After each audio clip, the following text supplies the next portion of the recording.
Un jour, notre Seigneur est en confrontation avec les pharisiens. Ceux-ci se scandalisent parce que les disciples du Christ ont osé manger sans se laver les mains auparavant.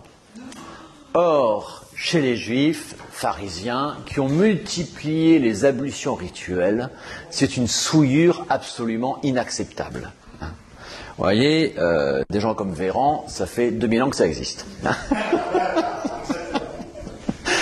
Et notre Seigneur de les reprendre en leur disant « Ce qui souille l'homme, ce n'est pas ce qui rentre dans la bouche, mais ce qui en sort. » Voilà qui nous introduit dans le dernier commandement que nous avons à étudier, le 8e commandement, qui concerne justement tous les péchés de parole.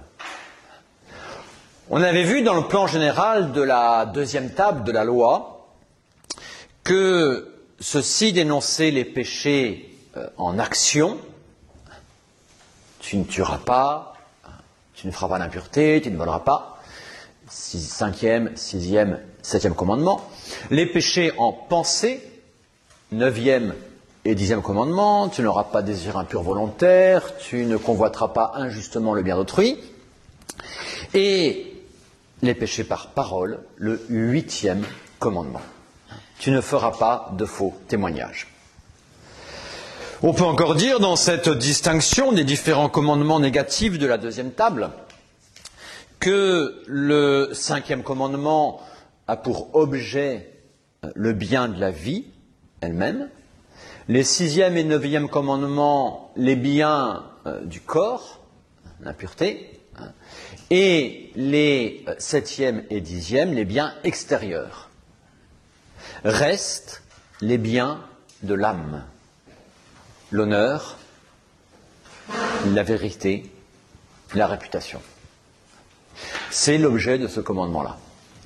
Le bon Dieu, dans son immense bonté, nous a donné un seul commandement touchant les péchés de bouche, parce que s'il avait dû les énumérer, on aurait eu une liste de 872 commandements un peu compliqués à apprendre. Tellement ces péchés, malheureusement, sont fréquents. Saint Jacques, vous le savez, dans son épître, c'est le chapitre 3, compare la langue de l'homme au gouvernail du vaisseau. Le plus petit instrument, mais celui qui dirige tout. Et auquel donc il faut veiller le plus. Il vous dit, je vous lis ce passage-là, je vous l'ai mis, la langue est un tout petit membre, mais de quelle grande chose elle peut se vanter.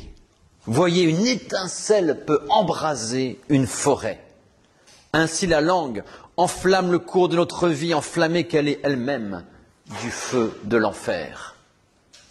Il parle de la langue mauvaise.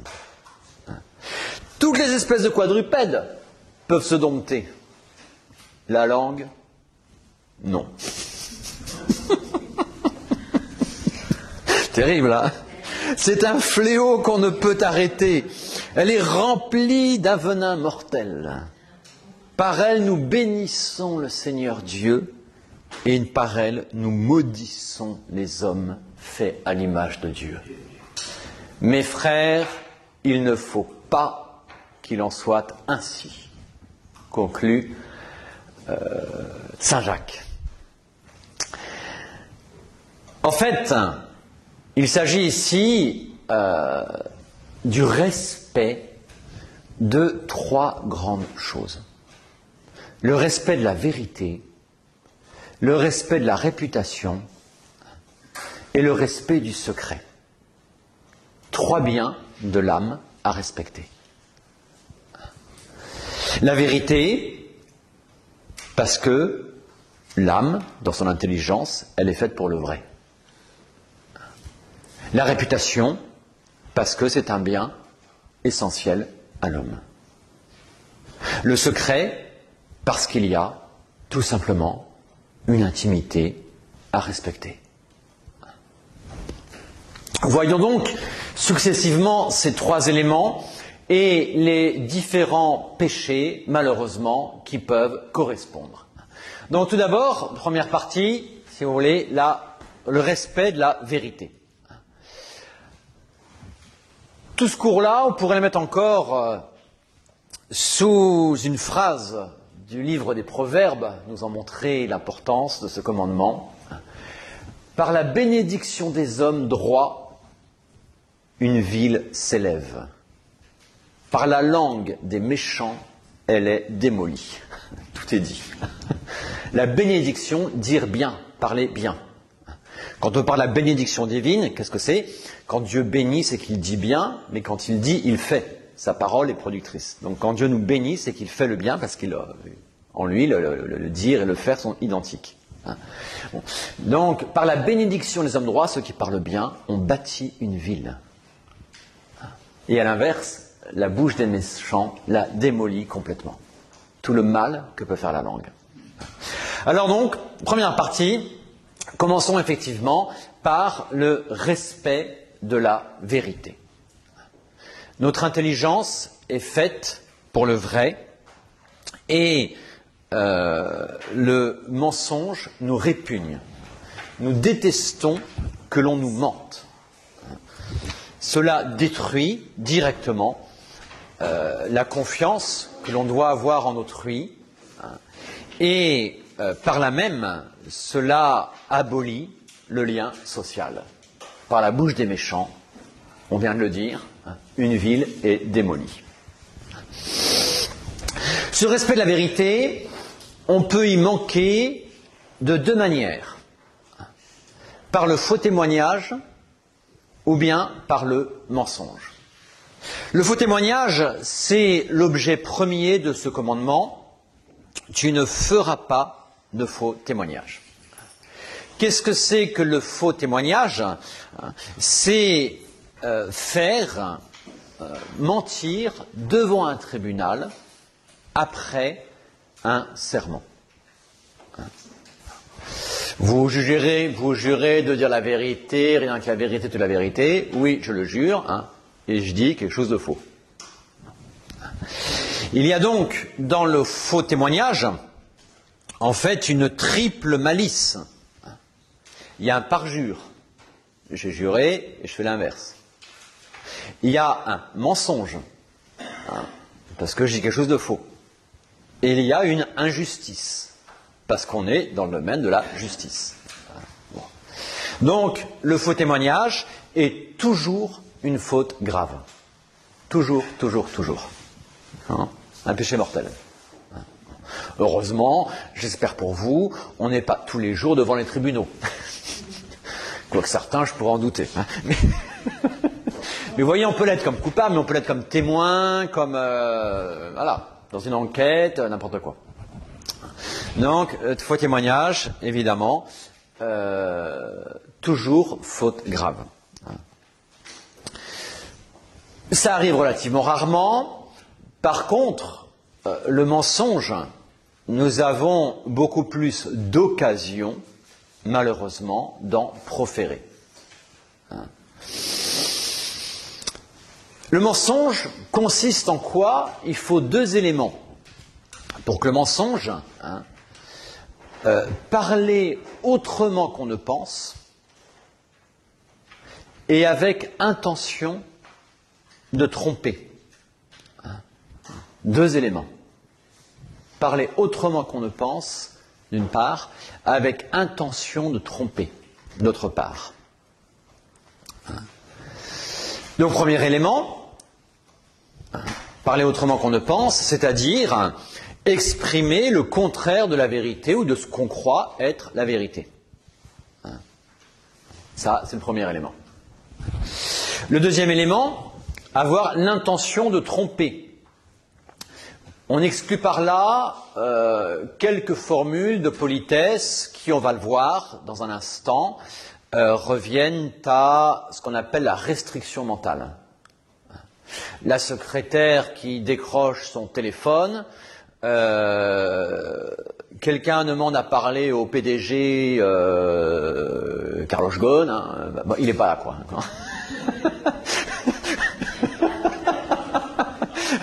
Autrement dit, il n'est pas là pour vous, c'est évident, d'accord, tout le monde le comprend. Il n'y a pas l'intention de tromper. Vous avez quelqu'un dans la rue qui vous demande une pièce et vous savez que ça finit automatiquement dans la bouteille d'alcool. Hein. Vous lui dites non, j'ai pas d'argent sur moi. Hein. Vous ne mentez pas. Hein. Il comprend, j'ai pas d'argent pour vous, j'ai pas d'argent pour l'alcool. Voilà, c'est pas du mensonge tout ça. Il n'y a pas l'intention de tromper. Hein. Donc on n'est pas dans le domaine du mensonge.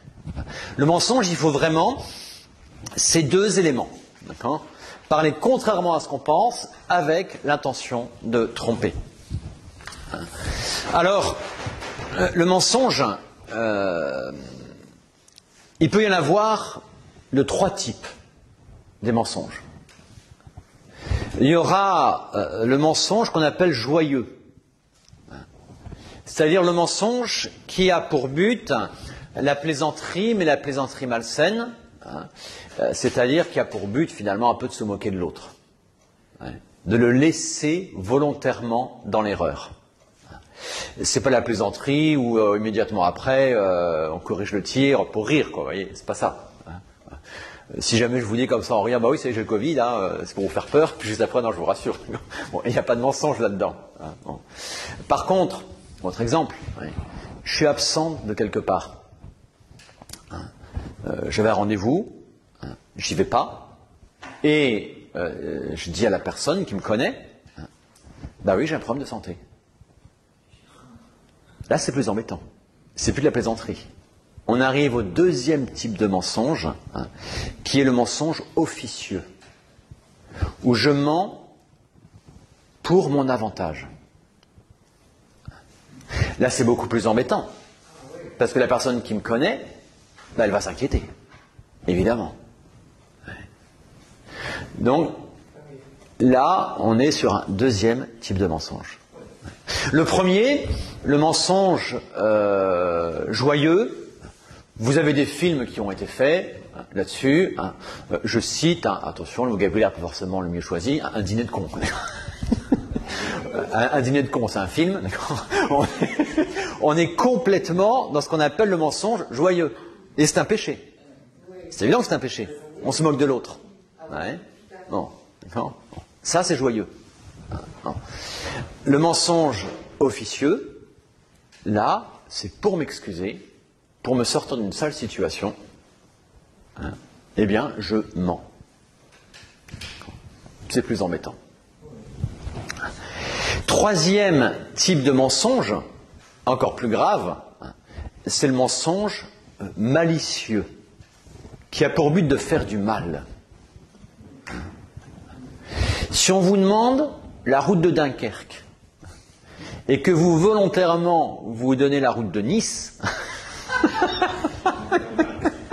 parce que l'autre, vous l'aimez pas et vous voulez qu'il perde son temps, vous lui voulez directement du mal. Et donc, le mensonge ici n'est pas le péché principal. Le péché principal, c'est la malice que vous voulez à l'autre, et dont le mensonge est le moyen. Donc, c'est beaucoup plus grave. En général, heureusement, le mensonge joyeux et le mensonge officieux sont véniels. Le mensonge malicieux, qu'on appelle encore pernicieux, lui, peut être grave en fonction des conséquences de la malice qu'on a vis-à-vis d'autrui. Si en pleine montagne, vous lui indiquez une direction opposée au refuge, parce que vous êtes tranquille dans le refuge sans lui, parce que vous ne l'aimez pas, qu'on est en pleine tempête ou à peu près, ça aura des conséquences graves, c'est évident. Là, votre mensonge pernicieux sera grave. C'est en fonction des conséquences. Donc, les trois types de mensonges, ce qu'il faut bien saisir, si vous voulez, c'est la malice du mensonge quel qu'il soit. Dieu est vérité. Et parler contrairement à la vérité, c'est parler contrairement à Dieu. Et c'est atteindre l'être humain dans sa faculté, l'intelligence, qui est la plus noble et par laquelle il se rapproche le plus de Dieu. D'où, effectivement, la malice intrinsèque de tout mensonge. Même si ce n'est qu'un petit mensonge. entre guillemets, petit. Il faut faire attention parce qu'on va blesser en soi-même. On blesse Dieu et on blesse en soi-même son rapport à la vérité. Il y en a qui de plus en plus, il y aura la vérité théorique et puis il y aura la pratique. Ça sera autre chose. Et ça, c'est embêtant. On ne vit plus selon la vérité. Avoir un rapport de droiture avec la vérité. Combien de fois nous sommes tentés de nous mentir à nous-mêmes. À nous-mêmes. On va se trouver 1000 excuses pour pas avoir un regard vrai sur soi parce qu'il n'est pas toujours très plaisant sur certains domaines. On distord en nous le rapport à la vérité. Et il faut faire attention. Faire attention. Hein? Non. Voilà. Donc ça, c'est le mensonge. Se rattache au mensonge des mensonges indirects, j'allais dire, enfin qui ne sont pas par la bouche, mais qui restent une attitude mensongère, l'hypocrisie. L'hypocrisie. Où j'apparais autrement que ce que je veux. Alors il faut bien distinguer ici dans l'hypocrisie, notamment avec la jante féminine. Pour certains. Excusez-moi mesdames.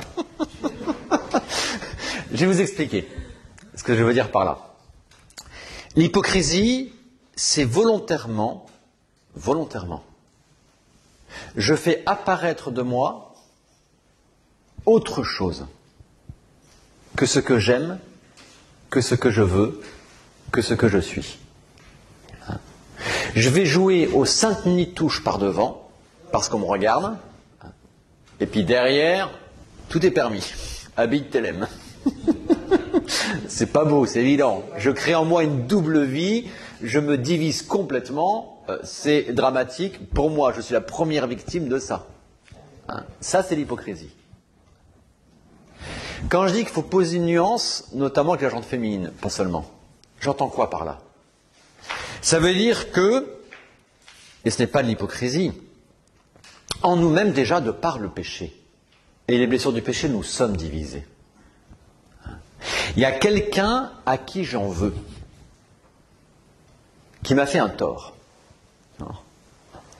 Et je me dis, je veux, et je lui pardonne. Ou en tout cas, et donc je lui pardonne, et donc je veux vivre dans la bienveillance vis-à-vis de lui. Magnifique. Et voici que je croise cette personne. Il va y avoir en moi des sentiments contradictoires. Il y a la volonté qui veut la bienveillance. Et puis il y a tout un truc qui en moi rumine, bouillonne, éructe.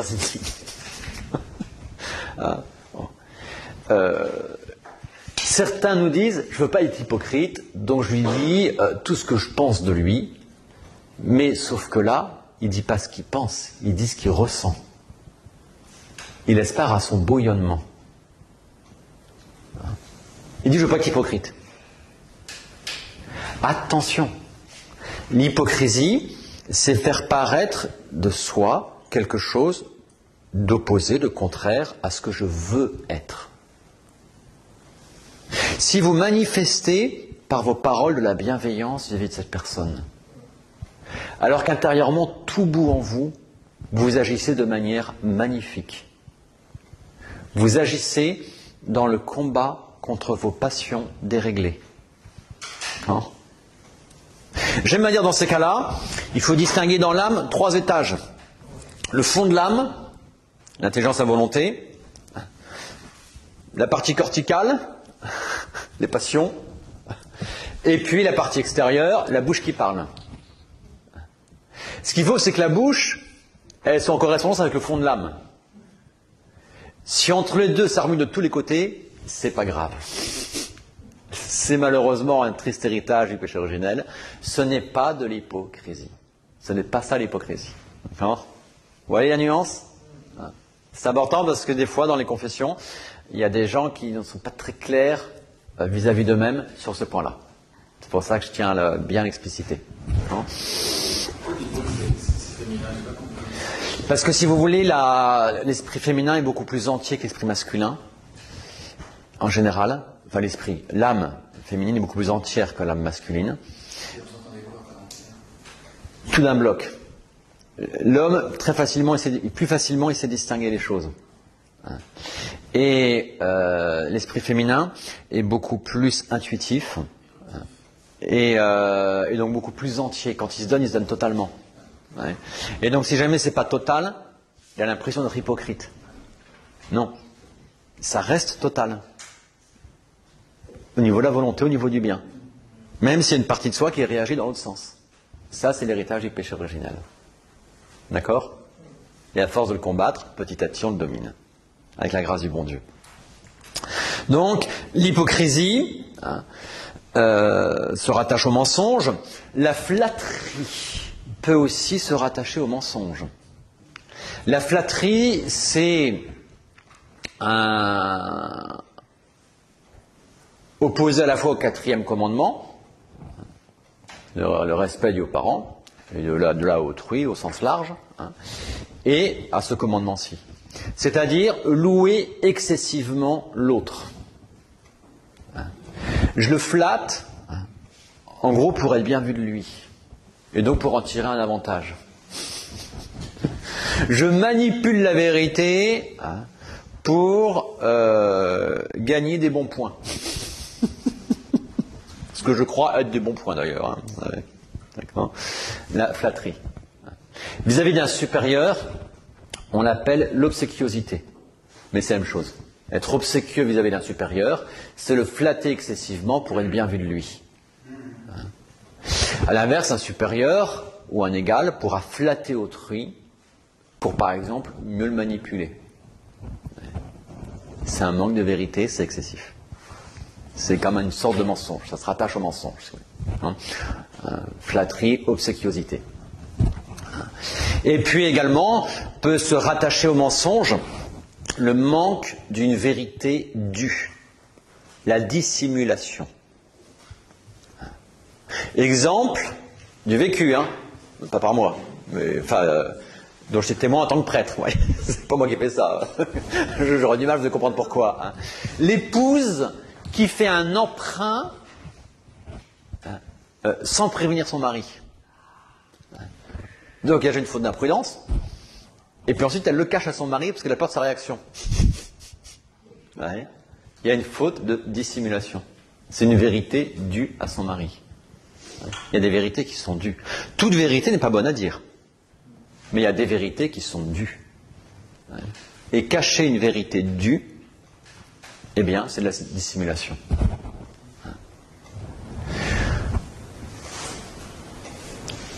La dissimulation peut se doubler, à la rigueur, peut devenir aussi pernicieuse, comme le mensonge est pernicieux.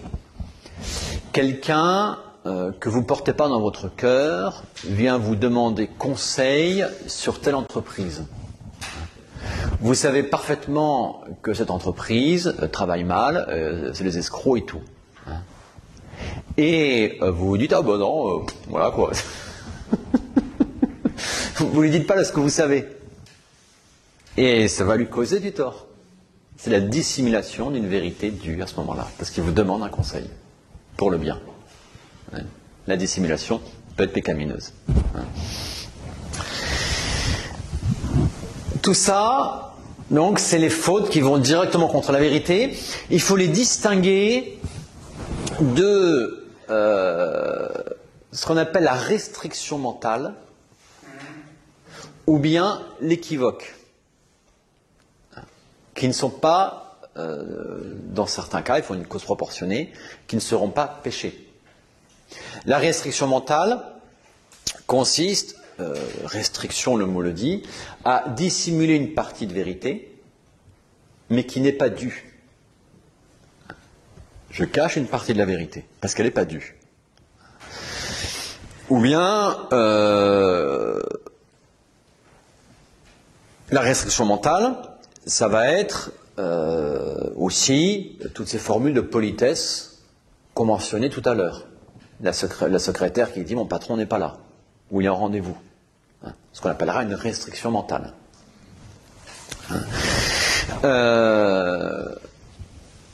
Autre type de restriction mentale,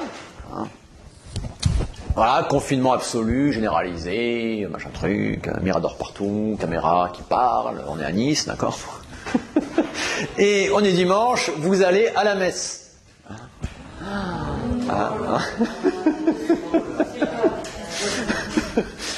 Et vous remplissez votre déclaration que vous devez remplir, d'accord.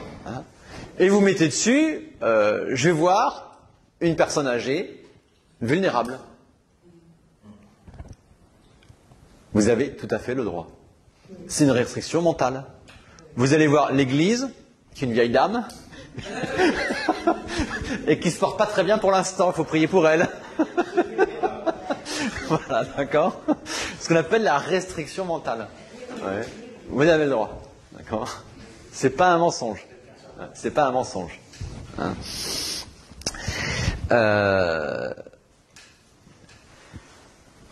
Un mensonge, par contre, il faut faire attention à ce genre de papier, vous devez, moi je sais pas, attester sur l'honneur que vous êtes vacciné contre le Covid. Vous n'avez pas été vacciné contre le Covid. Vous n'avez pas le droit de signer un papier comme quoi vous avez été vacciné sur l'honneur sur le Covid. Ce sera un mensonge direct.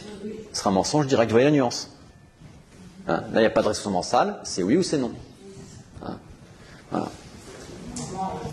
Oui. Est-ce qu'on se doit à la vérité parce que, de façon générale, même si, par exemple, on est au péril de notre vie ou dans un contexte où on va se retrouver avec une agressivité en face. Alors, bonne question. Est-ce qu'on doit toujours la vérité et au risque d'en pâtir soi-même? Il faut distinguer. Toute vérité n'est pas bonne à dire, encore une fois. Mais vous ne pouvez jamais aller directement contre la vérité. Ça, c'est pas possible. Et comment on dit ça, la vérité qui n'est pas bonne à dire? Alors, la vérité qui n'est pas bonne à dire, c'est la vérité qui, dite, au lieu d'engendrer le bien, engendrerait du mal. Dans ces cas-là, elle n'est pas forcément bonne à dire. Hein. On va voir dans un instant des vérités qui ne sont pas bonnes à dire, ça va être la médisance, par exemple.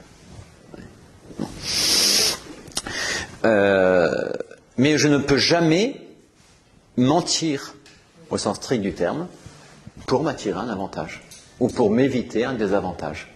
Ça serait justement du mensonge officieux. Oui.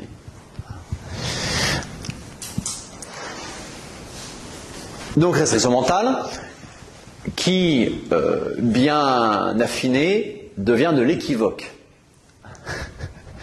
Alors, l'équivoque, c'est... je vais prendre un exemple tout de suite, ça vous parlera immédiatement. Saint Athanase, évêque catholique, en époque arienne, il a été exilé et excommunié 7 fois de suite. Oui. Et un jour qu'il est poursuivi sur le Nil, il se rend compte qu'il est poursuivi. Alors, crac, il demande au batelier de faire demi-tour. Et puis, ceux qui le poursuivent demandent, vous n'aurez pas vu Athanase? Si, je l'ai vu, il vient de passer dans l'autre sens. C'était vrai. Il n'a pas dit qu'il a fait demi-tour, il n'a pas dit qu'il a fait demi-tour. Il n'a pas menti. Ça arrive des fois, oui. Moi, une fois, par exemple, j'étais à l'époque, c'est devenu la prêtrise, j'étais prêtre en école. Et un jour de sortie d'élèves, en pension, il y avait une grève de train. C'était donc le bazar monumental, il faut tout organiser avec les parents, le téléphone n'arrêtait pas de crépiter. Et au milieu de tout ça, un téléphone, une dame dont je reconnais mais immédiatement la voix. Son fils, son départ et son arrivée chez lui étaient entièrement organisés, il n'y avait aucun problème. Elle m'appelait régulièrement pour tout et rien. Je reconnais aussitôt sa voix. Alors, je change de voix. Et elle me dit, est-ce que monsieur l'abbé de la Roque est là? Je réponds, je vais regarder si je le vois. Je dépose le téléphone, je sais pas façon de glace, ça allait. Je vais faire un petit tour les yeux fermés ou à peu près, hein, et je reviens, je l'ai pas vu. J'ai pas menti, j'ai joué avec une équivoque. Non, là, c'est pas de la malice, si vous voulez. C'est pas de la malice, c'est de la ruse, au sens non mauvais du terme. Je vais vous expliquer, par exemple, quand on va reprendre le vol. Quand un cambriolage va être fait, vous pouvez jamais vous réjouir du cambriolage même. Mais vous pouvez admirer la ruse avec laquelle le cambrioleur a agi. Vous voyez ? C'est la petite nuance. Oui.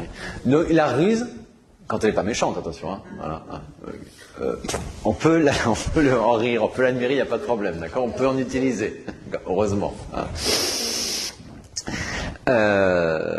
L'on nous dit d'ailleurs, soyez rusés comme des serpents, simples comme des colombes. Des ruses fantastiques. Hein. Moi je suis du Cantal, hein, et on a dans le Cantal une sainte religieuse, Catherine Manette, et on l'appelait comme ça, son surnom, en Bougnat, en Auvergnat, hein. Et pendant la Révolution, et elle faisait le lien entre les prêtres réfractaires qui étaient cachés et les fidèles pour les besoins pastoraux. Elle était infirmière, donc la journée, elle sillonnait tout le pays et elle répertoriait les besoins des fidèles. Et la nuit, elle allait chercher les prêtres réfractaires, elle seule savait où ils étaient cachés, et elle les amenait auprès des malades, etc. Et alors elle s'est fait arrêter plusieurs fois, hein, et elle a passé des contrôles et tout. Hein, elle n'a pas hésité, hein, bras dessous avec le prêtre, faisant croire qu'on mari et épouse. Hein, aucun problème. On ne lui a pas demandé, êtes-vous marié avec un tel ? Là, elle aurait dû, voilà. Mais elle a joué la ruse. Une fois, elle se fait arrêter, elle passe au tribunal. Révolutionnaire. Donc il y avait, je ne sais pas, 8-10 juges devant elle. Hein. Et parmi ces juges, elle le savait, il y avait un prêtre. Qui avait un prêtre renégat devenu révolutionnaire. Et elle seule savait qu'il était prêtre. Dans toute l'assemblée. Et on lui demande, pouvez-vous jurer que vous n'avez jamais vu un prêtre réfractaire ? Elle ne peut pas mentir. Et là, l'Esprit Saint est arrivé avec la ruse. Aussi vrai qu'il n'y a pas de prêtre dans cette assemblée, aussi vrai, je n'ai jamais vu de prêtre réfractaire. Il n'y en a qu'un seul qui pouvait savoir la vérité, le prêtre, mais personne ne savait qu'il était prêtre et ne voulait pas le dire. Elle a été libérée. Vous voyez, c'est la ruse, l'équivoque. Hein, c'est nullement interdit, tant qu'on ne ment pas. Elle n'a pas menti. Vous voyez les petites nuances ? Hein, bon, c'est rare quand même. Il faut voir un esprit très vif ou l'Esprit Saint qui agit très fortement sur la personne. Hein. Et là, bon, c'est pas compliqué. Hein. Donc tout ça, vous voyez, c'est le respect de la vérité. Deuxième grand élément du cours, après le respect de la vérité, c'est le respect de la réputation d'autrui.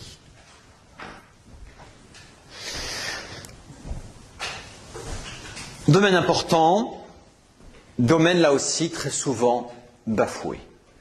Il faut faire attention. On raconte tout de chacun. Même le faux. Surtout le faux quelquefois.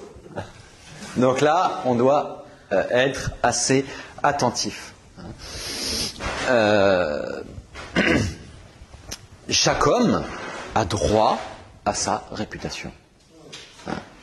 Sa réputation, c'est ce qui lui permet un lien social normal. Quand on détruit complètement la réputation de quelqu'un, on l'isole totalement. Et donc on lui fait un tort terrible. Terrible. D'où la nécessité de respecter cela. Va s'opposer au respect de la réputation d'autrui, la calomnie, la médisance, la critique, l'injure, le jugement téméraire, et on pourra en rajouter. Définissons les mots. Tout d'abord, la calomnie. La calomnie consiste à dire, souvent on confond un petit peu calomnie et médisance. Parce que dans les deux cas, on dit du mal d'autrui. La calomnie consiste à dire un mal faux d'autrui. Il a tué sa grand-mère. Ce qu'il n'a jamais fait, évidemment. Là, c'est de la calomnie. Je nie la réputation, d'une part, je nuis à la vérité, d'autre part. Il y a le double aspect opposé à ce 8e commandement. Ceci dit, la calomnie est moins grave sous un certain aspect que la médisance. Pourquoi? Sous un aspect. La médisance, elle ne manque pas la vérité, c'est vrai. Mais l'avantage énorme de la calomnie, c'est qu'elle se répare beaucoup plus facilement. Il suffit de dire, bon, je t'ai dit des gaudrioles, quoi. Je me suis pas emballé, j'en voulais tellement, j'en ai rajouté, quoi. Ça réclame comme de l'humilité. Beaucoup ne savent pas reconnaître leur tort. Notamment quand on est français. Les Français veulent avoir toujours raison. Ils reconnaissent ses torts, qu'on a mal dit, voilà. Il faut avaler un petit peu son amour-propre. Mais ça fait du bien, il y en a besoin. Donc la calomnie se repart relativement facilement. La médisance, là c'est autre chose. Vous connaissez l'histoire du curé d'Ars? Un jour, quelqu'un vient s'accuser en confession de médisance. Alors le curé d'Ars lui dit, pour lui faire comprendre, bon bah comme réparation, comme pénitence, un jour de grand vent, vous éventrerez un polochon en plumes, et pour votre pénitence, vous irez récupérer toutes les plumes. Bon, après ça, il a commis la pénitence. C'était pourquoi? C'était pour expliquer que la médisance, là où elle est beaucoup plus grave, c'est qu'on ne peut pas la réparer. Parce que c'est vrai. Ouais. Et ça se répand. Ouais. Faire attention. La calomnie, je dis quelque chose de faux sur autrui pour détruire sa réputation. La médisance, je veux dire quelque chose de vrai.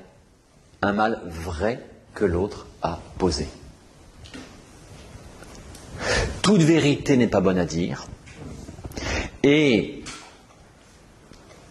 pourrait-on dire, le premier réflexe du bon Dieu dans sa miséricorde devant le mal, c'est de le taire. Dieu tait le mal. Il le voit. Il le sait. Il le tait. Pourquoi? C'est l'œuvre de sa miséricorde. C'est pour nous aider à en sortir. Heureusement, on va le voir qu'il y a un secret de confession. Heureusement que Dieu tait le mal. Si ce n'est pas secret de confession, je pense qu'on ne serait pas beaucoup à se confesser. Imaginez qu'à chaque fois qu'on pêche, il y a un clignotant rouge qui s'allume sur notre tête, là, avec la nature du péché. D'accord? On serait tous des autruches à marcher, la tête dans le sol.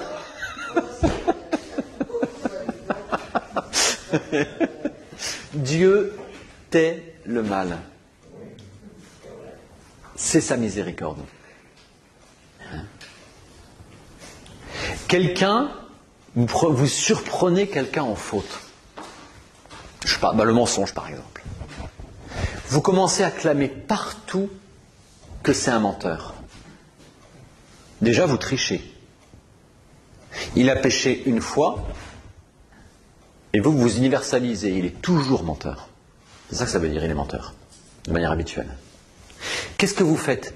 Vous enfermez l'autre dans son mal, par la réputation que vous lui donnez. Vous rajoutez du mal au mal. C'est tout le problème de la médisance.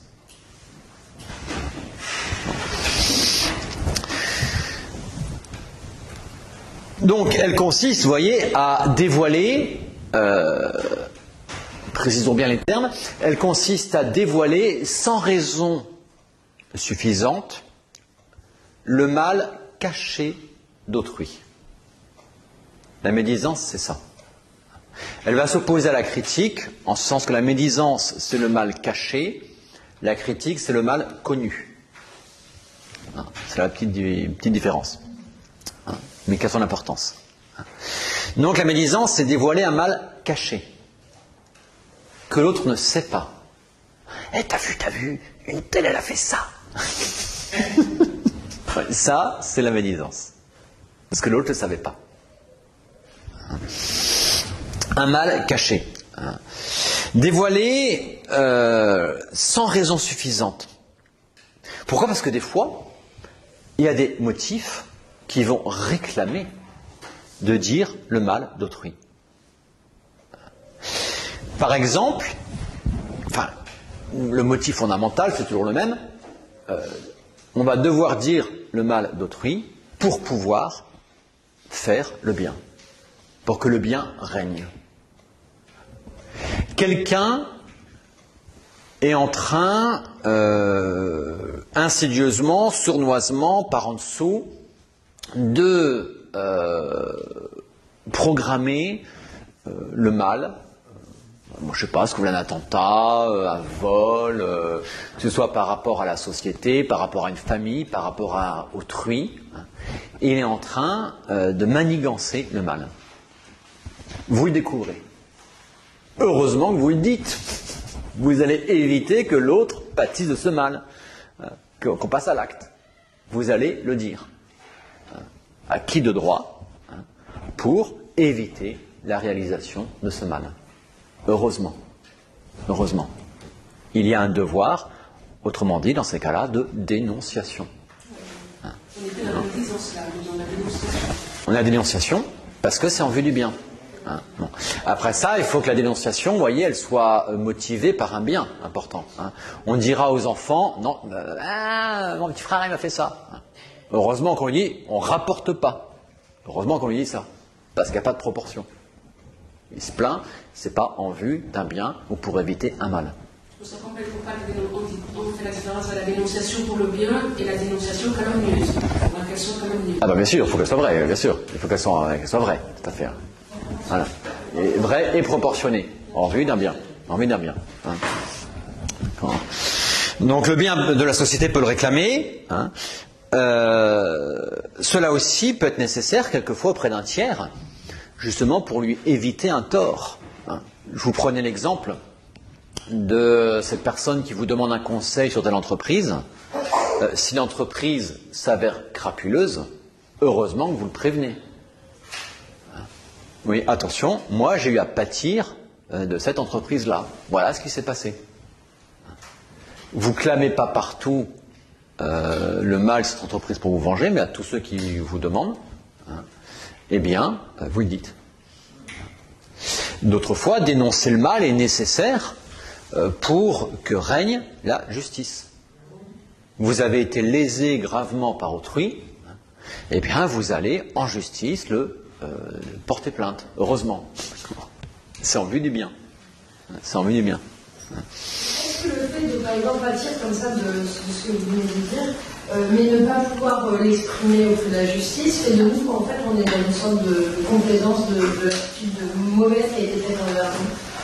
C'est-à-dire que si on a subi par exemple, un tort d'autrui, des destructions de réputation, oui. On n'a pas moyen au niveau de la justice parce que malheureusement le contexte ou la prescription fait qu'on ne peut pas le faire valoir.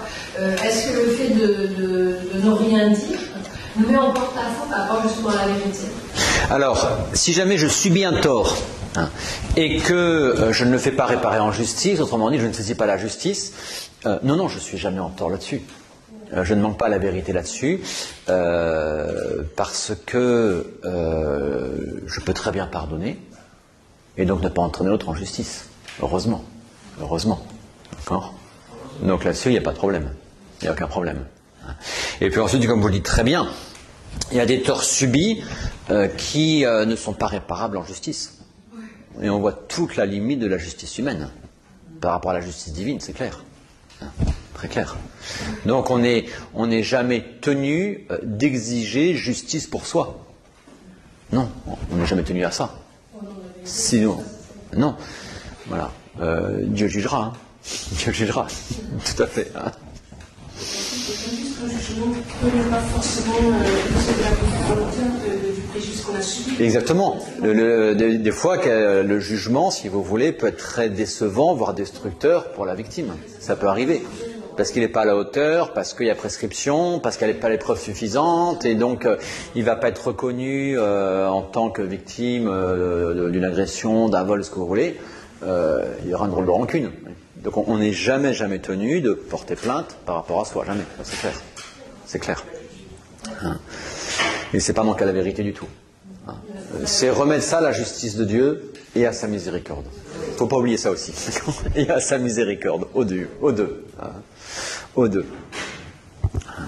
Donc, la médisance qui est là. La critique, maintenant, alors, elle consiste, cette fois-ci, le mal d'autrui est là. Le mal d'autrui, il est connu. Il est connu des tiers avec qui je parle, voire il est connu publiquement. La critique reste néanmoins pécamineuse. Qu'est-ce que c'est que la critique? En quoi est-elle pécamineuse? Elle nous fait ressasser le mal d'autrui. Elle va donc porter atteinte à trois types de personnes différentes. Elle va porter atteinte à la personne même qui critique, à la personne qui écoute la critique et à la personne qui est critiquée.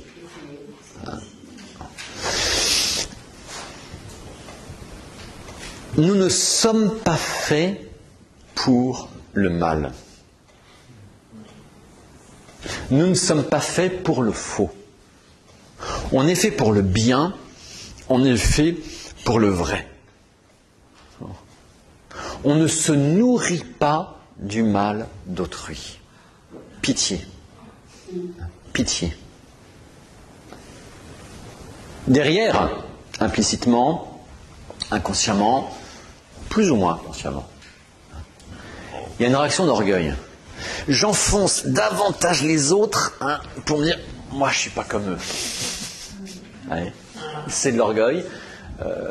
C'est comme ça que les démons veulent sortir de l'enfer, quoi. Ils s'appuient sur les autres pour s'en sortir, mais ils plongent encore plus profond. D'accord ? Non, nous ne sommes pas faits pour ressasser le mal. Et là, il faut faire attention. C'est à mon avis, d'un point de vue moral, le problème de ce qu'on appelle les complotistes. C'est pas qu'ils supposent qu'il y a des gens qui agissent mal, et pour le mal. Malheureusement, c'est clair. C'est clair. Là-dessus, bon, on n'est pas là pour diagnostiquer le mal, se mettre ça constamment devant les yeux, parce que j'aime les films d'horreur, quoi. On n'est pas là pour ça. Bon. Le plus grand complot de l'histoire, celui par lequel Judas a trahi le Christ avec les grands prêtres. Devant ce plus grand complot de l'histoire, que fait notre Seigneur Jésus-Christ? Il n'envoie pas ses apôtres investiguer pour mesurer la responsabilité de chacun. Et le jour où les apôtres demandent qui est le traître, notre Seigneur ne répond pas. Point. Non. Notre Seigneur agit exactement l'inverse. Il les prend à part et leur donne le plus beau discours qu'il a jamais donné, le discours après la scène. Il les nourrit de vrai, de bien, et il leur montre toute sa présence au ciel où il intercède pour nous, sur terre par le don de l'Esprit Saint, toute sa présence qui les rendra plus que puissants face à la malice des hommes. Ça change tout, ça. On n'est pas en train de ressasser constamment le mal. L'homme ne se nourrit pas de mal. Bien sûr, il faut être lucide. On est d'accord. Mais être lucide, il faut préciser. Être lucide, non pas sur ce que chacun est. Être lucide sur ce qui m'est nécessaire de savoir pour moi agir bien. C'est ça, toute la nuance, elle est là, dans la lucidité. Il faut effectivement que je demande au bon Dieu, jour après jour, ce qu'il attend de moi, et que je prenne connaissance des circonstances pour voir comment agir au milieu d'elles. Ça, bien sûr, bien sûr. Mais ma lucidité ne consiste pas à prendre la place du bon Dieu pour sonder les reins et les cœurs de chacun. Ah non. Ça, c'est la place de Dieu. Laissons à Dieu ce qui appartient à Dieu. Hein? Vous voyez les distinctions? Hein? Elles sont importantes. Parce que là, on peut trop facilement, c'est la critique, ressasser tout ça. Hein? Et en découlent les fruits du démon. Les fruits de l'Esprit Saint, c'est quoi? C'est très clair, saint Paul les énumère. Hein. La joie, la paix, la sérénité, la bénignité, la bienveillance, enfin tout ça. Hein. Quand on ressasse tout ça, les fruits, c'est quoi? Le découragement, l'aigreur, la tristesse. C'est pas de Dieu, c'est pas de Dieu, tout simplement. On récolte ce qu'on a semé. Vous voyez, prenez la critique, faire attention. Faire attention. Alors, il y a 10 000 thèses aujourd'hui. Toutes ont quelque chose de vrai et toutes ont quelque chose de faux. Bon, il y a un fond de vrai, on est d'accord. Préciser ce fond de vrai n'a aucun intérêt pour nous.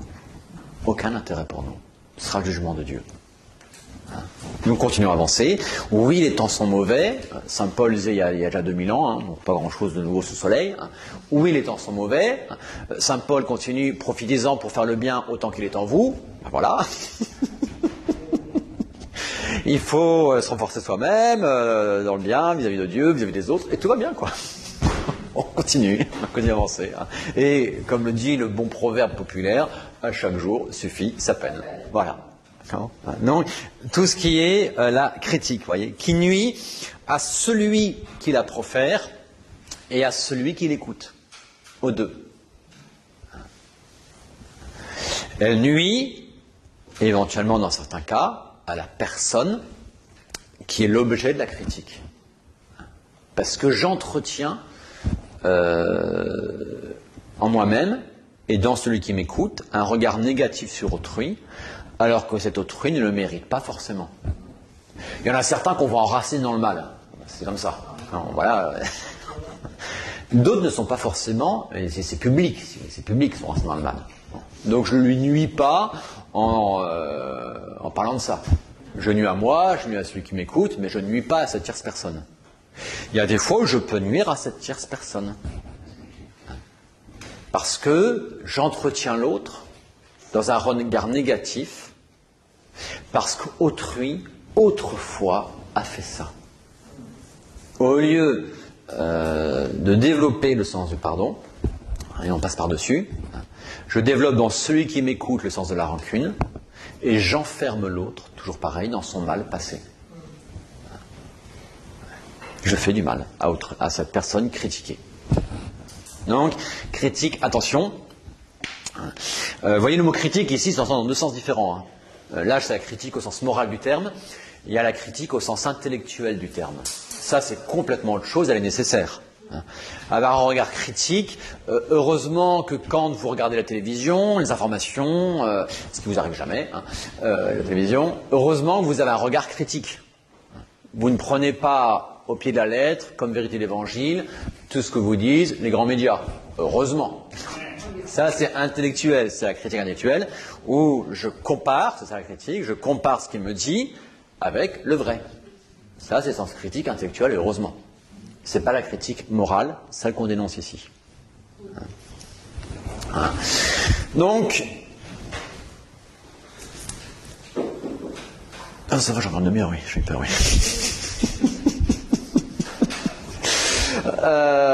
Donc à la réputation, par la calomnie, la médisance, la critique, le jugement téméraire également. Le jugement téméraire, qu'est-ce? C'est juger ou penser mal d'autrui sans raison suffisante. C'est l'interprétation mauvaise d'un fait douteux. Quand quelque chose est douteux, je vais systématiquement au plus mal. Ah non, mais lui, c'est sûr, il a fait ça parce qu'il m'aime pas, quoi. Et il y a derrière le jugement téméraire, pratiquement à chaque fois, un jugement d'intention. On ne peut pas juger l'intention de quelqu'un, à moins qu'elle soit exprimée. Mais on ne peut pas la juger en tant que telle. Et le jugement téméraire va avoir ce regard a priori négatif sur autrui. C'est un regard de malveillance. Je vois, je veux le mal d'autrui. Le regard catholique est forcément, à la base, un regard de bienveillance, où j'interprète à bien les choses. Quelqu'un manque à un rendez-vous. Ah, celui-là, il est pas fiable, machin truc, d'accord. Bon. Peut-être qu'il y a un empêchement de dernier instant qui est indépendant de sa volonté. Ouais. Je dois commencer par supposer ça. Maintenant, si jamais il est systématiquement en retard, et sans motif, parce que voilà, il est un peu du sud, quoi. Bon. Vous vous dites, tiens, une fois de plus, il est en retard. Hein, ou j'ai rendez-vous avec lui à midi, je sais qu'il va être en retard, je vais me libérer pour midi et quart. Parce que c'est systématiquement comme ça. Bon, là, c'est pas un jugement téméraire, c'est un jugement d'expérience. Saint Thomas, lorsqu'il parle du jugement téméraire, dit que le sage, l'homme d'expérience, fait beaucoup moins souvent du jugement téméraire, parce que justement l'expérience des choses. D'accord ? Mais voilà, c'est la malveillance a priori de l'interprétation des faits. Ça, c'est le jugement téméraire. Voilà.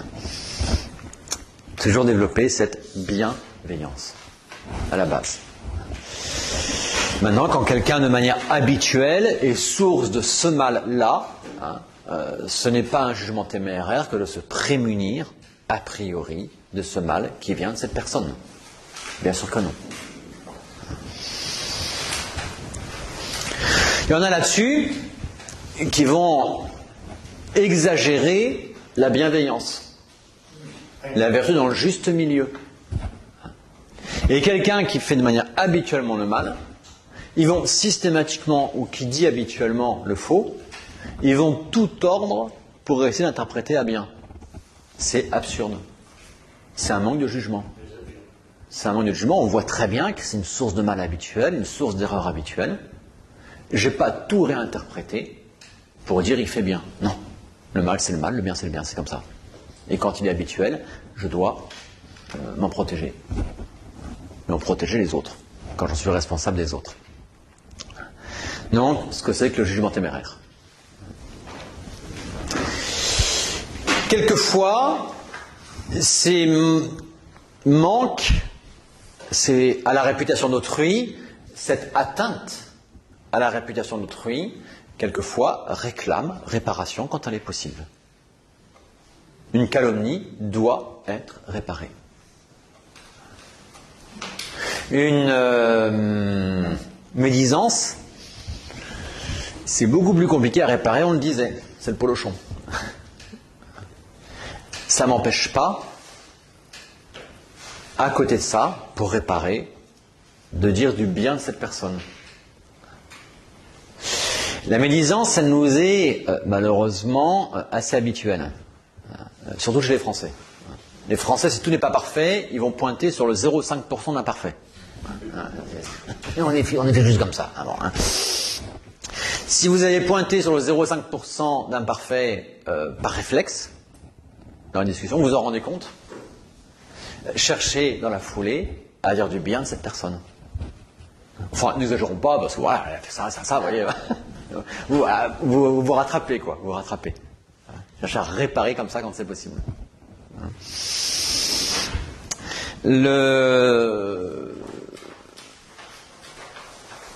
Quelquefois,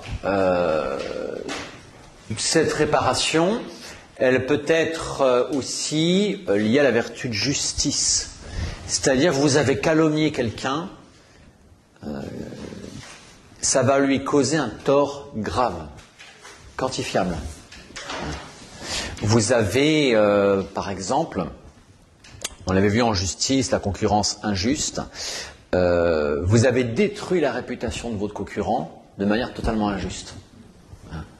Et le pauvre concurrent, on arrive à mettre la clé sous la porte. Parce que vous avez raconté n'importe quoi sur lui. Il y a un devoir de réparation en justice. Bon, ça reste relativement rare, je l'espère. Donc, le jugement téméraire, bon, l'injure, j'insiste pas, chacun sait de quoi il s'agit. Il n'y a pas de problème. Une offense injuste faite au prochain devant lui, en sa présence.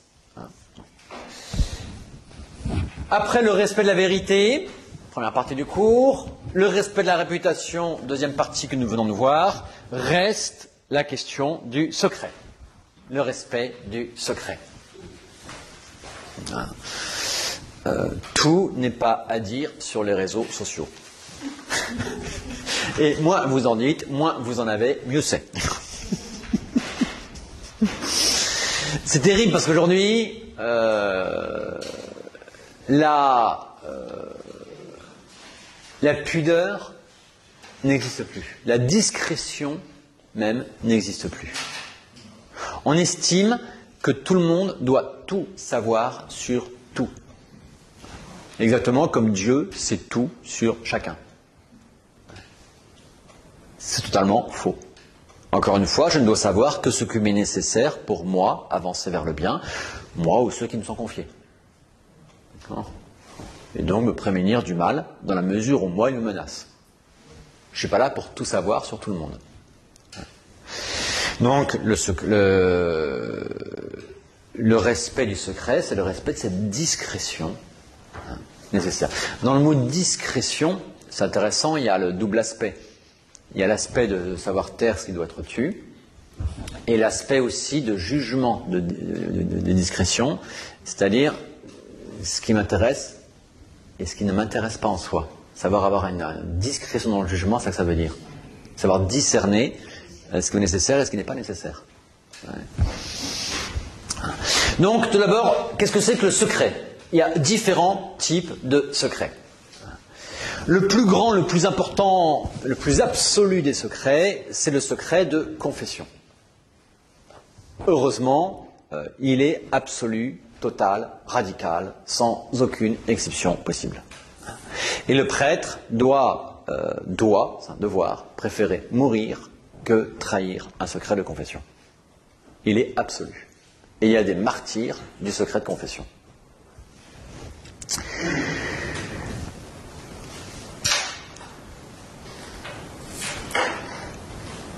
Quelquefois, oui, vraiment directement aux dépens de sa vie. Vous avez ça t'arrive pas mal de fois, l'une des histoires, c'est un prêtre qui a fait 30 ans ou 20 ans, je ne sais plus, c'est en France, de prison de manière injuste. Mais pour respecter le secret de confession. C'est un criminel qui avait tué quelqu'un, il planque l'arme chez le prêtre, et il vient se confesser auprès du prêtre que c'est lui qui a tué, qu'il a caché l'arme dans son bureau, et qui part dénoncer ce prêtre après. C'est arrivé. Par malice contre ce prêtre-là. Eh bien, le prêtre n'a pas le droit d'utiliser la science acquise au confessionnal. Il n'a pas le droit d'aller enlever l'arme de là où elle était. Parce qu'il ne le sait que par le secret de confession. Il n'a pas le droit de dénoncer cette personne, disant c'est lui. Et le prêtre a gardé le silence. Toutes les preuves apparentes étaient contre lui.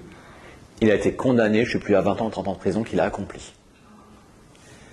Jusqu'au jour où, je crois que c'est sur la fin, il n'a pas fait toute sa prison, il me semble, que tout à la fin, le vrai coupable était sur son lit de mort et a reconnu son crime, son double crime, celui vis-à-vis de la personne qu'il avait tuée et celui vis-à-vis du prêtre. Et le prêtre a été libéré, innocenté et libéré. Mais c'est le secret de confession. Absolu, radical. Juste une petite parenthèse. Par rapport à l'actualité, il y avait fait la chronique il y a quelques années, je pense, par rapport à l'évêque Barbarin de Lyon, qui n'a pas dévoilé certaines choses, alors est-ce qu'on est le secret de la confession ou est le secret Alors, vis-à-vis d'un Monseigneur Barbarin qui n'a pas dénoncé certaines choses, ces choses-là, on va arriver, c'est le secret professionnel. D'accord ? Il n'a pas appris par la confession. Le secret de confession, c'est exclusivement ce qu'on entend au confessionnal. D'accord ? Dans l'acte sacramentel de confession. Ça, c'est le sacrement, le secret sacramentel. Parce que ça a été le moyen de défense, hein, donc c'est juste pour... Ouais. Alors, aujourd'hui, le secret sacramentel, il est menacé dans certains États. C'est-à-dire, notamment en Australie, entre autres, il y a d'autres pays également en ce moment, où on voudrait obliger les prêtres, dans certains cas, à dévoiler ce qu'ils savent en confession. Et les porter comme responsables pénalement s'ils savaient quelque chose dont ils n'ont pas fait part, même s'ils le savaient exclusivement par sacrement de confession. Donc oui, ce secret menacé aujourd'hui par la justice dans certains lieux. Non. Alors vous avez dit c'est sans exception, hein, aussi. Un secret de confession, absolument aucune exception. Heureusement. Et à un tel point, c'est que le prêtre qui dévoile directement un secret de confession, dans le droit canon, dans la loi de l'Église, il est excommunié ipso facto. Direct, tout de suite. Oui. C'est absolu. Sans décision. Oui, sans décision. On dit que c'est un dogme de la Légion catholique. Hein. C'est Ce secret, c'est un dogme. le secret de confession. Alors, c'est pas un dogme en tant que tel, vous voyez. C'est une loi ecclésiastique absolue, hein, et qui est inhérente, encore une fois, à l'acte même de confession. C'est pas une simple loi ecclésiastique que l'Église pourrait changer, hein, parce que c'est inhérent à la confession, à l'acte de la confession, parce que Dieu tait le mal pour nous racheter. Et donc, l'homme doit, même le pape, il n'a aucun pouvoir sur ce silence de Dieu de miséricorde face au mal. Même pour ceux qui vont se confesser, on va en toute liberté, en toute confiance, si on sait... Bien sûr. Et en plus, elle est nécessaire aux pénitents, que nous sommes tous, bien sûr. Hein.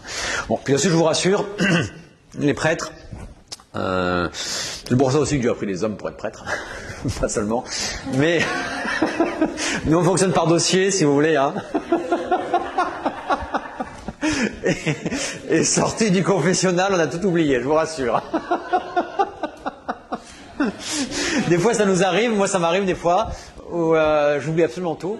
Et puis quand la même personne vient se reconfesser un mois après, ça m'arrive pendant sa confession, à l'entendre s'accuser, à ce moment-là, je me rappelle de sa confession précédente. Ça m'arrive des fois. Et si, c'est une grâce de Dieu, c'est l'Esprit Saint, parce que ça nous aide à voir les progrès de la personne, c'est des vraies difficultés, c'est une bonne Dieu qui nous éclaire à ce moment-là là-dessus. Hein. Mais heureusement, si vous voulez, on est complètement. Des fois, ça m'arrive, c'est des personnes viennent me voir, je me suis confessé à vous il y a 3 jours, médecin confessionnal, vous pouvez préciser. Alors je suis là, je suis désolé, mais expliquez-moi.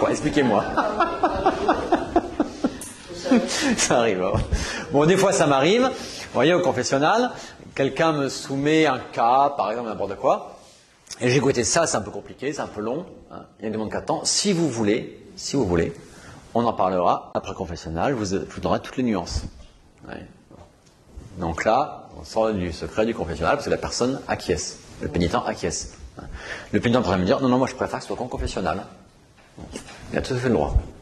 Ouais, tout à fait le droit. C'est autant protégé que quand on sort du cadre de la Non. Quand on sort du cadre de la confession, quand on sort du cadre de la confession, là on va changer de degré de secret. Le secret de confession, ce qu'il a de propre, si vous voulez, c'est que c'est un secret, j'ai envie de dire, divin. C'est ça qu'il a de propre, le secret de confession. Oui. Le secret dans un bureau, c'est pas un secret divin. Non. Ça va être... On va avancer dans le secret. Donc secret sacramentel, secret naturel.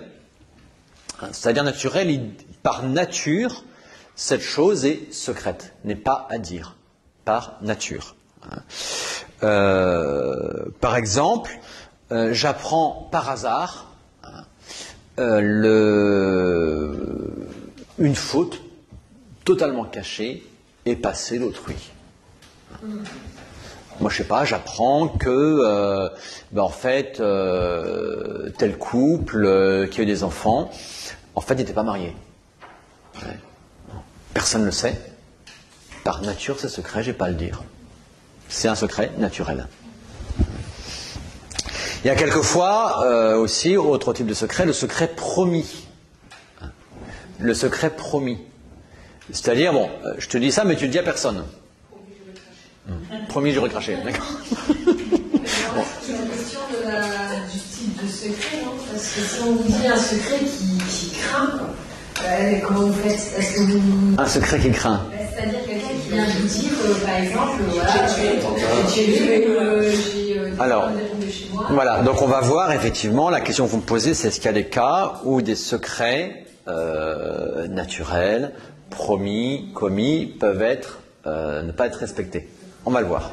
On va le voir tout de suite, dans un instant. Non. Là, je dis le type de secret. Donc le secret sacramentel. Le secret naturel, le secret promis, le secret confié. Alors c'est lorsque la personne, de manière tacite, laisse entendre, nous fait ça sous le titre de la confidence. Et donc ça laisse entendre que, tacitement, il ne veut pas qu'on le répète partout. Là, il faut nuancer. Il y en a certains, pour que tout soit su, ils vont dire qu'à une personne à la fois. Bon, là, on n'est pas face à un secret réel, évidemment. Et puis, il y a le secret professionnel, qui est lié, effectivement, à sa charge, à sa fonction. Une personne est au courant de telle chose uniquement en raison de sa fonction. Le médecin, l'avocat, le juge, le prêtre, tout ça, on est face au secret professionnel. Donc le prêtre, effectivement, pour reprendre la question de madame il y a un instant, le prêtre, en dehors du confessionnal, il est face au secret professionnel. Voilà. Mais en même temps, lié du secret promis. Évidemment. Évidemment. Voilà. Donc, il y a, à la base, effectivement, dans tous ces types de secrets, ce devoir de discrétion. Non seulement il n'est pas permis de violer les secrets, mais même on peut être indiscret en cherchant à savoir des choses que nous n'avons pas à savoir. Lire des lettres d'autrui. On est ici, dans une lettre, c'est par nature un pli privé. On est face à un secret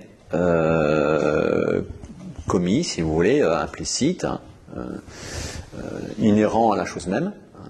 Eh bien, lire une lettre adressée à autrui est un manque au secret, est une indiscrétion. Écouter aux portes, quelqu'un se met dans un bureau pour parler tranquillement, et je mets un micro en douce où j'écoute aux portes. Bon. Je manque au secret. Je lèse la discrétion due. Quelquefois, c'est différent, ça peut être de par les fonctions de quelqu'un supérieur. Si jamais c'est prévu comme tel, eh bien, dans ces cas-là, je prends un exemple, si vous voulez, dans la vie religieuse, ça peut arriver, par exemple, que c'est prévu dans les statuts, que le supérieur ait un droit, en cas de besoin, de lire les lettres adressées ou envoyées par un subordonné. Ça peut arriver. Ouais. Bon, je ne sais pas, un prêtre, dans un ordre religieux, c'est plus les religieux en général, car je sais plus si ça n'existe pas ça. Mais dans les religieux, un supérieur a un doute un peu sérieux sur, moi je sais pas, je dis n'importe quoi, tel prêtre qui a un échange un peu serré avec quelqu'un qui est notoirement hérétique, enfin bon, qui tourne mal, quoi. Il dit voilà, il faut pas que mon prêtre soit en train de dévier, et il voit que quand on aborde le sujet, son subordonné il est complètement fermé là-dessus, tout ça, bon. Le supérieur commence à s'inquiéter pour le bien de la foi de son inférieur. Les statuts prévoient qu'il peut regarder la lettre. Une fois qu'il regarde la lettre. Ouais. Voilà, c'est prévu par les statuts, c'est organisé, c'est comme ça. Mais ça reste relativement exceptionnel. Ça peut être, si vous voulez, aussi, moi je parle l'exemple de parents qui, ils ont leur ado de 14 ans qui commence à écrire tous les 3 jours à une fille. Au bout d'un moment, le père ou la mère peut ouvrir la lettre. Bon, attends, mon enfant, on va parler ensemble de ça, d'accord? Il y a un problème là. Je vais t'expliquer comment ça marche. C'est pas manquer au secret, c'est pour le bien de la personne et c'est en tant que supérieur. Voilà. Y a-t-il des fois, répondant à votre question, où nous pouvons sans péché contre la discrétion due, dévoiler un secret? Est-ce que c'est possible? Oui, dans certains cas. Pour le bien et avec des nuances. Avec des nuances. Secret sacramentel, encore une fois, jamais, jamais, jamais, jamais, jamais, jamais. Absolument jamais. Oui? Y compris si quelqu'un annonce vouloir faire un meurtre, un attentat l'après-midi ou quelque chose comme ça, le prêtre il veut pas. dans le confessionnal. Voilà. C'est terrible. Quelqu'un vient me dire au confessionnal, il s'accuse ses fautes passées, et puis il me dit non, cette faute-là, j'irai jusqu'au bout. Hein. J'en veux à mort à cette personne-là, et quand je dis à mort, il faut sens littéral du terme. Ouais. Le prêtre doit tout faire pour l'arrêter, pour lui dire vous m'en parlerez après, ainsi de suite. Si l'autre ne veut pas, le prêtre ne peut rien dire. Même si c'est une étienne de la vie qui est... Même. La vie spirituelle, madame, est plus importante que la vie temporelle. Et donc on ne va pas menacer le secret de confession qui est essentiel à la vie spirituelle pour sauver potentiellement une vie humaine. Il est absolu, le secret de pénitence, de sacrement. Absolu. Ah, c'est très très fort. Hein. Et c'est très beau. C'est très beau. C'est l'incarnation humaine, si je peux dire, du secret de Dieu face au mal, qui veut taire le mal dans sa miséricorde. Et on est vraiment face au sacrement de la miséricorde divine. Rien que le secret nous le dit. C'est très très beau. Mais il est secret que pour le prêtre, pas pour le pénitent, si j'ai bien compris. Alors oui, tout à fait. Le pénitent, lui, n'est pas tenu au secret de confession. C'est-à-dire, votre manière, en confession, j'accusais ça à mon confesseur, et mon confesseur m'a répondu ça. Le pénitent, il peut dire ça. Et il peut attaquer le prêtre comme ça. Parce qu'il a mal compris le prêtre, ou parce qu'il veut du mal au prêtre, ou parce qu'il n'a pas eu la réponse qu'il voulait, il peut caricaturer la réponse du prêtre. Le prêtre, il ne pourra rien dire ce qui s'est passé dedans. Jamais rien. Hein? Ah ouais. Mais c'est ça, ça arrive de temps en temps. Hein. Ça arrive de temps en temps. Hein. Ouais. Ah non, il ne peut pas rétablir la vérité parce qu'elle est sous le secret. Ah oui, il assume. Ah, il subit complètement. Tout à fait. Alors, après ça, on peut lui demander une question de manière théorique. Hein. Et le prêtre peut dire, moi, si jamais un jour on me pose cette question-là, voilà ce que je répondrai a priori. Voilà, ça peut le dire. Mais ce qui s'est passé au confessionnal, jamais. C'est pas vrai parce qu'on peut accuser le prêtre. Bien sûr, on peut accuser un prêtre tout à fait injustement. Mais bien sûr que oui. Les accusations injustes du prêtre sont très très faciles à faire, matériellement parlant, c'est très facile. Bien sûr. Mais encore une fois, si vous voulez, le bien des âmes est plus important que la réputation vraie de quelqu'un. Donc le prêtre, il sacrifiera sa réputation personnelle, même s'il est attaqué injustement, pour préserver le bien du sacrement. Heureusement. Exactement. Après ça, Dieu jugera. Dieu s'y retrouve. Ah oui, voilà. Donc on peut, entre guillemets, ne pas respecter un secret dans la mesure où d'abord ça peut arriver, on a le consentement présumé de la personne qui nous a confié ce secret. Ce que je vous disais, c'est le cas classique de la personne qui dit ça à tout le monde, mais une seule personne à la fois. On sait qui veut le dire, bon, voilà, il n'y a pas de secret. N'est plus secret ce que j'apprends par une autre source. Quelqu'un me confie un secret. Exemple, voilà, je sais pas, une jeune maman est tout juste enceinte, elle ne le dit pas encore, il faut attendre que voilà, son petit s'installe bien, vous voyez. Il vous confie ça parce qu'il y a une petite difficulté pour vous prier pour lui, voilà, c'est un secret confié, donc vous ne le dites pas. Et puis un mois après, vous apprenez par un tiers que cette maman est enceinte. Bon, ben là, vous n'êtes plus tenu au secret parce que vous le savez par un tiers. Voilà, par exemple. Ça peut être effectivement, quelquefois, parce que le bien public le réclame. Et donc dans ces cas-là, on est face aux mêmes règles, si vous voulez, que pour la médisance. Quelqu'un vous confie comme ça, hors confessionnal, parce que vous n'êtes pas prêtre, qu'il s'apprête à cambrioler une banque, il vous fait promettre, jurer cracher, que vous ne le direz pas, Hein. J'ai quelque chose à dire, mais est-ce que tu me promets de pas le dire? Moi, je te promets de pas le dire. Hein. Ben voilà, je suis en train de faire un coup. Je vais commander une banque cet après-midi. Il me manque une voiture, tu me prêter la tienne. Hein. Bon, non seulement vous devez lui dire, je te prête pas ma voiture, mais deuxièmement, vous devez avoir la police. Là, il y a un problème. Parce que là, votre secret ne tient pas. C'est le secret pour le mal. Il tient pas. Il tient pas. D'accord? Voilà. Donc dans ce cas-là, effectivement, on doit dévoiler les secrets parce qu'il n'y a pas de secret en fait. Il n'y a pas de secret pour le mal. Voilà. Toute la conclusion, pourrait-on dire, de ce commandement, qui en même temps est très beau, hein, parce qu'il nous remet face à ce qu'est la parole de Dieu. La parole de Dieu est vérité, qui engendre le bien. Dieu dit et cela fut fait. Dieu a tout créé par sa parole. Sa parole a pour engendrer le bien. Et nous sommes créés à l'image de Dieu. Nous avons cette capacité de parler. Notre parler est là pour engendrer le bien. Il est très beau. Par exemple, on l'a vu il y a quelques semaines dans les œuvres de miséricorde. C'était la charité fraternelle quand on avait vertu de charité. Les œuvres de miséricorde spirituelle. Enseigner les ignorants, conseiller, ainsi de suite. Tout le bien qu'on peut faire par la parole. En ce sens-là, oui, on est à l'image de Dieu. Et la parole est quelque chose de magnifique.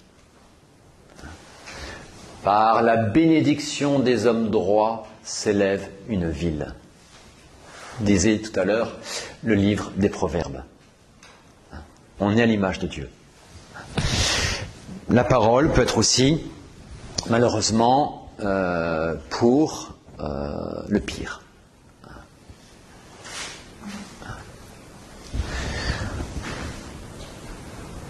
C'est en Dieu, la parole éternelle de Dieu, le Verbe de Dieu,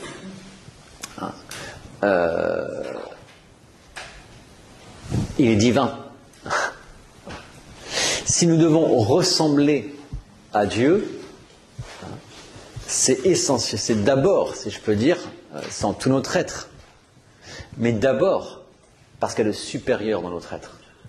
Et donc d'abord par l'intelligence et son expression qu'est notre verbe, notre parole. Et on comprend ici l'importance que saint Jacques accorde à cela. Et on peut effectivement distinguer celui qui vit son christianisme en vérité ou celui qui ne le vit pas en vérité. L'un des critères, ça peut être celui-là. Ça nous remet à notre place et nous montre un petit peu les progrès peut-être que nous avons encore à faire en ce domaine-là, mais qui dans le fond est magnifique. Voilà, on va finir par une prière.